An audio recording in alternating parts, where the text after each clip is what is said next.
Hello दोस्तों, तो लेके आ चुका हूँ मैं योर फॉल्ट मूवी का थर्ड पार्ट, जो कि रोमांस और गपागप से भरा हुआ है। और मैं ये दावे के साथ कह सकता हूँ कि इसको देखने के बाद आप भी खुद को गिला करने से रोक नहीं पाओगे। तो चलिए शुरू करते हैं। फिल्म की शुरुआत होती है नोहा से, जिसे हम एयरपोर्ट पर देखते हैं। बात कुछ ऐसी है कि जल्द ही जेना की शादी होने वाली है, जो कि नोहा की बेस्ट फ्रेंड है, और इसी वजह से नोहा को उसके पास जाना पड़ रहा है। लेकिन नोहा अंदर से ज्यादा कुछ खुश नहीं होती, क्योंकि उसे ऐसा लग रहा है कि जेना की शादी में निक भी जरूर आएगा ही। वो नहीं आएगा तो मूवी में घपाघप क्या जोनी सेंस करने आएगा। वेल, नोहा एयरपोर्ट पर कुछ पेपर देख रही होती है, तभी उसके सामने निक की फोटो आ जाती है, जो कि एक बुक में छपी हुई थी। उसको देखकर नोहा को घंटा भी फ्लैशबैक याद नहीं आया। जिसके बाद नोहा अपनी फ्लाइट में बैठने के लिए चली जाती है, जहाँ नोहा को प्लेन में अपनी सीट के पास एक लड़का बैठा हुआ था। उसकी पेन के ऊपर नोहा गलती से कॉफी गिरा देती है। इस लड़के का नाम सिमोन था। सिमोन नोहा को कॉफी गिरा देने के बाद भी कुछ नहीं कहता, क्योंकि वो नोहा की जवानी देखकर उससे बातें करने लगता है। लेकिन नोहा उसको ज्यादा भाव नहीं देती। थोड़ी बहुत बात करने के बाद नोहा सभी लोग पहुंच जाते हैं एरिना में, जहां जेना की शादी होने वाली थी। एयरपोर्ट से बाहर निकलने के बाद सिमोन नोहा के पास आता है और नोहा से उसके फोन नंबर मांगता है। साला ये तो जोनी सेंस का भतीजा लग रहा है। अभी थोड़ी देर पहले मिले और सीधे नंबर मांग लिए। वैसे क्या आप लोग भी इतनी जल्दी किसी से नंबर मांग लेते हो? वेल, नोहा सिमोन को नंबर देने से मना कर देती है, तो सिमोन उसे बताता है कि कुछ दिनों के लिए मैं इसी शहर में रहने वाला हूँ। इस बड़े से शहर में हम वापस अगर गलती से मिल जाए तब मेरे साथ तुम कॉफी पर जरूर चलना। तब जाकर नोहा ने हाँ किया था। अब सिमोन के जाते ही यहाँ पर जेना आ जाती है। जेना यहाँ पर नोहा से मिलकर बहुत ज्यादा खुश होती है, और साथ ही जेना अपनी शादी के लिए बहुत ज्यादा एक्साइटेड भी है, क्योंकि उसने यहाँ पर बहुत सारी चीजें प्लान की है। जो उसने सोचा था सब कुछ वैसा का वैसा हो रहा है। लेकिन तभी यहाँ नोहा उससे पूछती है कि क्या यहाँ पर निक भी आने वाला है, जिस पर जेना कहती है कि देखो नोहा, तुम और निक हमारे बेस्ट फ्रेंड हो, तो निक भी यहाँ पर जरूर आएगा। नहीं आया तो हमें बहुत बुरा लग सकता है, इसलिए उसका आना तो एकदम तय है। नोहा जेना को बताती है कि मुझे वापस उसको किस नहीं करना है, क्योंकि नोहा निक को देखते ही गीली होने लगती है। तब जेना उसे समझाती है कि ऐसा कुछ भी नहीं है, और तुम्हारे ब्रेकअप को हुए काफी दिन हो गए हैं, इसलिए ऐसा कुछ भी नहीं होगा। तो नोहा भी इसके लिए मान जाती है। अगले दिन जब नोहा नहाकर पार्टी में तैयार होकर आती है, तभी उसकी नजर निक पर पड़ती है, जो कि अभी अभी वहाँ आया था। निक को देखकर नोहा छुप जाती है, क्योंकि निक की देखकर उसके अंदर अरमान जागने लगते हैं। ये सब तो ठीक है, लेकिन इस पार्ट में नोहा कुछ ज्यादा हॉट नहीं लग रही है। कमेंट बॉक्स में बताना आपको ये कितनी हॉट लग रही है। वेल, जिसके बाद नोहा पार्टी में शामिल हो जाती है, लेकिन नोहा वहाँ भी बार बार निक को ही देखे जा रही थी, और निक नोहा की तरफ बिल्कुल भी नजर नहीं मार रहा था। ये देखकर नोहा को काफी बुरा लग रहा था। अब नोहा जिस बंदे से बात कर रही थी, निक उसके पास आता है और उस बंदे से बात करने लगता है। ये भी देखकर नोहा को बड़ा बुरा लगा। इसके बाद जब सभी फैमिली फोटो ले रहे होते हैं, वो इन दोनों का आमना सामना होता है, लेकिन यहाँ पर नोहा निक को देखती ही रह जाती है, और नोहा एटीट्यूड के साथ नोहा की तरफ देखता भी नहीं और उसके पास से निकल जाता है। जिसके बाद सभी लोग उस जगह पर जाने लगते हैं जहाँ पर जेना और लिन की शादी होने वाली थी। लेकिन यहाँ पर नोहा को ना चाहते हुए भी निक के साथ जाना पड़ता है, जो वो बिल्कुल भी नहीं चाहती थी, क्योंकि निक तो उसे इग्नोर कर रहा था। जब ये दोनों एक साथ कार में जा रहे होते हैं, तो ये दोनों एक दूसरे से जरा सी चू भी नहीं करते, वो बस एक दूसरे को देखे जा रहे थे। निक देखता है कि नोहा ने अभी भी उसका दिया हुआ वो नेकलेस पहना हुआ था। ये देखकर निक के अरमान जागने लगते हैं। नोहा भी अंदर ही अंदर गर्म हो रही थी, लेकिन दोनों में इतनी हिम्मत नहीं थी कि वो एक दूसरे से कुछ बोल पाए। थोड़ी देर ड्राइव करने के बाद वो उस जगह पर पहुंच जाते हैं जहां जेना और लिन की शादी होने वाली थी। यहाँ आकर सभी लोग शादी की रिहर्सल करने लग जाते हैं कि आखिरकार शादी किस तरह से होगी, कौन बेस्टमैन बनेगा, जिसकी वजह से इन दोनों को ना चाहते हुए भी एक दूसरे के साथ रहना पड़ता है। जब रात को सभी एक साथ खाना खाने के लिए आते हैं, तो यहाँ भी निक और नोहा पास बैठे होते हैं। अभी नोहा निक से बात करने की ट्राई करने लगती है, लेकिन निक उसके पास बैठे लूका से बातें करने लग जाता है। खाना खाने के बाद सभी लोग पार्टी करते हैं, जहाँ नोहा और निक चोरी छिपे एक दूसरे को देख रहे थे। भाई साहब, अब इनकी गर्मी हाई लेवल पर पहुंच चुकी है। लगता है अब कुछ तो होने वाला, बताता हो क्या होगा, वेट तो करो तोड़ा। खैर, फाइनली अगले दिन जेना और लियोन की शादी होने लगती है। यहाँ पर दोनों बहुत ज्यादा एक्साइटेड थे, और रिंग पहनाने से पहले दोनों प्रॉमिस करते हैं कि वह दोनों हमेशा एक दूसरे का साथ देंगे और हमेशा एक दूसरे को सपोर्ट भी करेंगे। जिसके बाद दोनों की शादी संपन्न हो जाती है सुबह। फिर रात में एक पार्टी होती है, जहाँ पर सभी लोग डांस करते हैं। जेना और लियोन भी एक दूसरे के साथ बहुत खुश थे। निक लियोन से पूछता है, और भाई अब सुहागरात के लिए कहाँ जाने वाला है? लियोन एक अच्छी सी जगह का नाम बताता है, वो याद नहीं रहा, लेकिन वो ये बताता है कि जेना की वहाँ एक झरने के नीचे ले जाकर उसकी गुफा में धमाके करना चाहता है, जहाँ बस वो दोनों एक साथ खुले आसमान के नीचे अपनी तोप का स्वाद जेना की चखाए। इसके बाद जेना और लियोन एक साथ डांस करने लगते हैं, और यहाँ पर नोहा और निक वो एक दूसरे के साथ नाटक करते हुए डांस कर रहे थे, लेकिन एक दूसरे के के टच होते ही दोनों के बीच एक जोरदार करंट दौड़ जाता है और वो दोनों खुद पर कंट्रोल नहीं कर पाते, इसलिए वो दोनों एक सुनसान रूम में जाकर एक दूसरे को किस करने लगते हैं और वहाँ एक दूसरे के साथ वो सब कुछ करते हैं जो कि वो लोग पहले किया करते थे। आप लोगों को क्या दिखाऊं यार, मतलब आज मुझे खुद को हाथ गाड़ी चलानी पड़ेगी। वह सब कुछ हो जाने के बाद नोहा यहाँ पर निक से कहती है कि मैं तुम्हारे साथ रह सकती हूँ, लेकिन तुम्हें मेरी पुरानी गलतियों को भुलाना होगा, तभी मैं तुम्हारे साथ आगे बढ़ पाऊंगी। लेकिन निक के लिए ये इतना आसान नहीं था। वो चुपचाप नोहा को छोड़कर चला जाता है। तो अगले दिन नोहा भी सब कुछ भुलाकर अपने काम पर फोकस करती है, अपना दिमाग संतुलित करती है और अलग अलग जगह पर जॉब करना स्टार्ट करती है कि तभी एक एक्सीडेंट के कारण उसे चोट लग जाती है और वो हॉस्पिटल जाती है और मरहम पट्टी करवाती है। जिस जगह पर नोहा मरहम पट्टी करवा रही थी उसी हॉस्पिटल में हम माइकल को भी देखते हैं। तभी आगे हम देखते हैं कि माइकल को उसके बॉस अपने पास बुलाते हैं और कहते हैं कि तुम्हारी यूनिवर्सिटी की कुछ रिपोर्ट्स जो है वो हमारे पास आई है, तुमने जो भी किया है वो बहुत ही गलत किया था और इसी वजह से शायद तुम्हें इस हॉस्पिटल में हम ना रख पाए। ये सुनकर माइकल बहुत उदास हो जाता है। अब दूसरी तरफ हम देखते हैं निक जो कि अपनी एक मीटिंग में होता है। यहाँ पर वो ऑफिस के सभी लोगों के साथ डिस्कशन कर रहा था कि उनका बिजनेस जो है वो ठीक ढंग से नहीं चल रहा है। तब यहाँ पर निक फैसला लेता है कि वो मेटावर्स जैसी AI कंपनी में इन्वेस्ट करेगा, तब जाकर हमें फायदा हो सकता है। दूसरी तरफ हम नोहा को देखते हैं जो अपनी कार लेकर जॉब का इंटरव्यू देने जा रही थी, लेकिन तभी ट्रैफिक सिग्नल पर उसे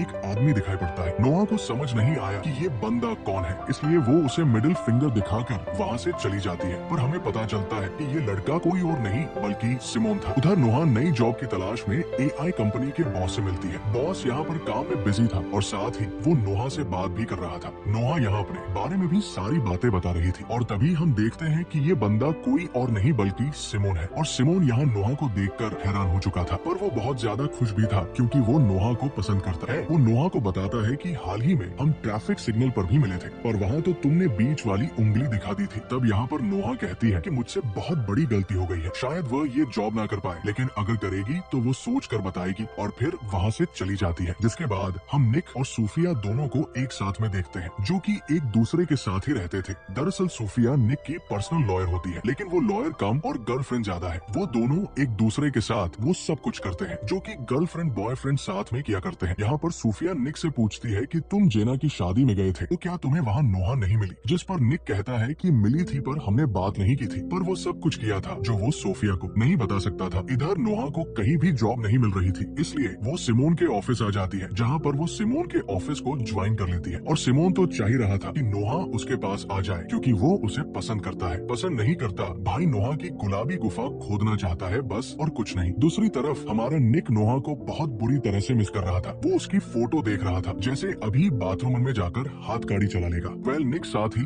अपनी कंपनी वालों से कह रहा था कि अब हम जल्द ही AI कंपनी में इन्वेस्ट करने वाले हैं, लेकिन तभी पता चलता है कि उनके कंपनी की शेयर वैल्यू जो है वो गिरती जा रही है। तभी यहाँ निक के दिमाग में एक आइडिया आता है। वो सोफिया के पास जाता है और उससे कहता है कि तुम्हारे पिताजी जो है वो एक पॉलिटिशियन है और अगर हम दुनिया के सामने ये बता दे कि हम दोनों रिलेशनशिप में हैं, तो हम दोनों को ही फायदा हो सकता है। तुम्हारे पिता को भी अच्छा खासा सपोर्ट मिल जाएगा और हमारे कंपनी की शेयर वैल्यू भी अच्छे खासे बढ़ जाएंगे। यहाँ पर दोनों मान जाते हैं और सोफिया तो चाह ही रही थी कि दुनिया के सामने निक सबको बता दे कि सोफिया उसकी गर्लफ्रेंड है। वही दूसरी तरफ सिमोन और नोहा भी एक दूसरे के साथ बहुत सारा टाइम बिताने लगे थे। कहीं ना कहीं यहाँ दोनों ही एक दूसरे को पसंद करने लगे थे। सिमोन ने तो एक बार यहाँ नोहा को किस भी किया था, लेकिन यहाँ नोहा कहती है कि जल्दबाजी हो रही है, अभी हमें थोड़ा टाइम लेना चाहिए, इतनी जल्दी वो आगे नहीं बढ़ना चाहती। अगले दिन सिमोन ऑफिस में सबको बताता है कि हमारी कंपनी में कुछ इन्वेस्टर्स आने वाले हैं। ये कहते हुए सिमोन और नोहा ऑफिस में ही मस्ती करने लग जाते हैं। तभी यहाँ पर निक आ जाता है। निक दरअसल में इनके लिए एक इन्वेस्टर्स के रूप में आया था और लेकिन यहाँ पर तो उसने कुछ और ही देखा कि यहाँ तो नोहा सिमोन नाम के बंदे से अट्रैक्ट हो चुकी है। और यहीं पर जब सिमोन ने देखा कि नोहा और निक एक दूसरे को पहले से जानते हैं, तो वो भी इस चीज के लिए बहुत हैरान था। तभी यहाँ पर निक उसे बता देता है कि वो मेरी स्टेप सिस्टर है और उससे थोड़ी दूरियां बनाकर रख। पर यहाँ पर रहते हुए निक समझ गया था कि सिमोन और नोहा के बीच में जरूर कुछ ना कुछ तो चल रहा है जो कि वो उससे छिपा रहे हैं। दूसरी तरफ सोफिया और यहाँ निक ने जो प्लान बनाया था वो प्लान जो है वो कामयाब रहा है। जब से उन्होंने रिलेशनशिप का अनाउंस किया था तब से शेयर वैल्यू भी बढ़ चुकी है और यहाँ सोफिया के पिता के जीतने के चांसेस भी बढ़ चुके हैं, जिस वजह से इससे उन्हें दोनों को ही फायदा मिल रहा था। दूसरी तरफ हम देखते हैं कि सिमोन और नोहा एक दूसरे के काफी क्लोज हो रहे थे। ये देखते हुए यहाँ निक को बहुत जलन हो रही थी। नोहा जब एक दिन जेना के साथ होती है तब वो निक और सोफिया की फोटो एक मैगजीन में देखती है है कि ये दोनों रिलेशनशिप में है। ये देखकर नोहा को काफी बुरा लगता है और तभी नोहा को वहाँ माइकल दिखाई देता है। नोहा माइकल से मिलने के लिए जाती है। पहले तो माइकल नोहा की इग्नोर करता है, लेकिन नोहा के बार बार बुलाने की वजह से माइकल गुस्से में नोहा से कहता है कि तुम्हारी वजह से मेरी पूरी लाइफ बर्बाद हो गई है और प्लीज अभी हम यहाँ मिले, इसके बारे में अपने भाई से मत कहना। ये कहकर माइकल वहाँ से चला जाता है। ये बात नोहा को बड़ी बुरी लगती है, इसलिए वो सोफिया के पास कॉल करती है और बताती है कि माइकल के साथ तुम्हारा क्या लफड़ा है। गलती तो मेरी थी, लेकिन सोफिया बताती है कि हमने माइकल के खिलाफ कुछ लीगल एक्शन लिए हैं जो कि बहुत जरूरी थे। तब नोहा कहती है कि अगर गलती मेरी है तो सजा किसी और को नहीं मिलनी चाहिए, इसलिए माइकल को तुम लोग जाने दो। जिसके बाद नोहा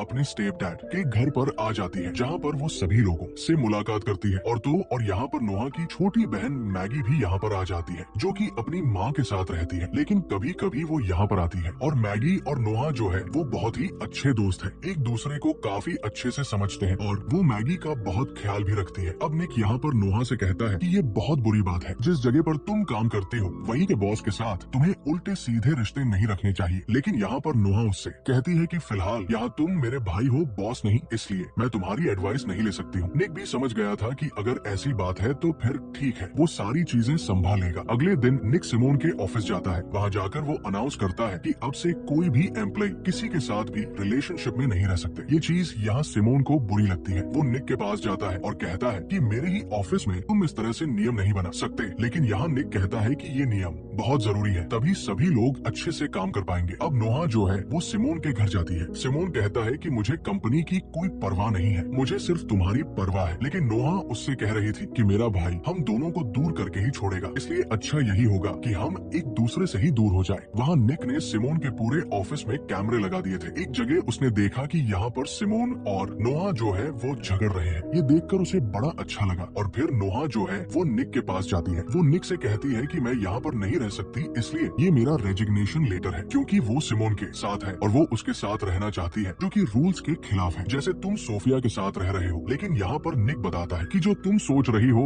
वैसा है नहीं। लेकिन उसने ये नहीं बताया था कि वो सोफिया के साथ नहीं है। अब वो उसके नजदीक आने की कोशिश कर रहा था। तभी नोहा कहती है कि अब तुम्हारे लिए यहाँ पर कैमरे नहीं लगे क्या? तो निक कुछ नहीं बोलता। अगले दिन नोहा मैगी को उसकी माँ के पास छोड़ने के लिए जाती है। तभी वहाँ पर निक भी आ जाता है। मैगी को लेने यहाँ पर निक की माँ आती है और अब उससे बात करना चाहती है। यहाँ पर निक की माँ उसे कुछ ऐसी बातें बताती है जो सुनकर निक पूरी तरह से हैरान रह चुका था। वो कह रही थी कि अब मैं मैगी की कस्टडी जो है वो उसके पिता को देने वाली हूँ, क्योंकि उसे ब्लड कैंसर है जो कि लास्ट स्टेज पर है और वो चंद दिनों की ही मेहमान बची है, इसलिए वो मैगी का ख्याल नहीं रख सकती है, इसलिए तुम्हें उसका ख्याल रखना होगा और तुम्हें मुझे माफ भी करना होगा। ये बोलकर वो यहाँ से चली जाती है। ये सारी चीजें नोहा ने देख ली थी। अभी वो यहाँ पर निक का सहारा बनना चाहती थी। अब ये लोग मैगी को अपने घर ले जाते हैं और फिर सोने के लिए जाने लगते हैं। तभी निक नोहा से कहता है कि आज रात वो अकेला नहीं रहना चाहता, मैं तुम्हारे साथ रहना चाहता हूँ। इसके लिए बड़ी मुश्किल से नोहा भी मान जाती है, क्योंकि गुफा में भी सुखी थी। जिसके बाद ये दोनों रूम में जाकर क्या क्या करते हैं मैं बता नहीं सकता, पर जो भी करते हैं आपको उसको देखना चाहिए। अगर आप ये पूरी मूवी देखना चाहते हैं तो ये आपको मेरे टेलीग्राम चैनल पर मिल जाएगी। दोनों के पलंग तोड़ने के बाद अगली सुबह निक सोकर उठा तो उसने देखा कि नोहा उसके पास नहीं है। ये देखकर उसे बड़ा बुरा लगा। तभी मैगी उसे बताती है कि नोहा तो सुबह ही जा चुकी है। दूसरी तरफ हम देखते हैं नोहा को, जिसे बहुत ज्यादा बुरा लग रहा था, क्योंकि निक उसके साथ रहना भी नहीं चाहता और रहना भी चाहता था। उसे समझ नहीं आ रहा था। तभी उसे ब्लीडिंग होने लगती है और वो हॉस्पिटल चली जाती है और वहाँ डॉक्टर नोहा को बताती है कि दरअसल में नोहा जो है वो प्रेग्नेंट है। ये सुनने के बाद तो नोहा के पैरों तले जमीन खिसक जाती है। डॉक्टर बताती है कि ये अभी नहीं हुआ है, बल्कि 3 से 4 महीने हो चुके हैं। तुम्हारे अंदर बच्चा है, इसलिए तुम्हें खुद का बहुत ख्याल रखना पड़ेगा। तभी ये सारी चीजें जो है वो माइकल ने देख ली थी, क्योंकि वो इसी हॉस्पिटल में मौजूद था। माइकल को ठीक से सुनाई नहीं दिया था, इसलिए वो अपने बॉस के ऑफिस जाता है और वहाँ जाकर सारी इंफॉर्मेशन निकाल लेता है। उसे पता चल गया था कि दरअसल में नोहा प्रेग्नेंट है और उसका पिता निक है। अब ये सारी बातें यहाँ पर नोहा जो है